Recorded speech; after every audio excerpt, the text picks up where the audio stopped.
lang. O, di ba? Kasi yung kinukuhaan. Agoy, pati yung bakla. Mamaya. Ganda mo dyan. Oh. Kunyari usap tayo. Kung na rin mag-usap sila doon. Oh, ano na bakla? Kamusta naman ang buhay, pe? Ito, okay lang.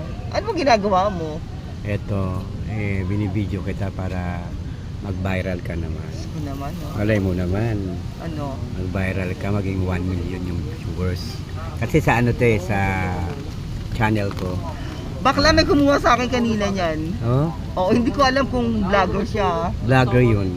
Kinuha na niya ako niyan. Sabi ko, kuya, pahingi naman ako pagkain. Sabi niya, ha? Tapos kinuha niya yung cellphone niya. Tapos pagkakuha niya yung cellphone niya, tsaka niya sinet. Akala ko yung may kausap siya kasi naka-earphone siya. Maya-maya pagkabukas niya, tsaka niya inanon. Ano sabi mo? Niya. Oo. Ano sabi mo? Kasi sabi ko, kasi kuya, nagugutom ako, wala akong pambili. Sabi ko gano'n. Sabi naman niya, taga saan ka ba? Vlogger. Pero hindi na ako nagtanong sa kanya na vlogger siya. Oo nga. Tapos lumayas na siya kagad. Ito kumain ka Magkano may hinatag? 1-0. 100 lang? 10? Hindi. 100. Ayun ba ito?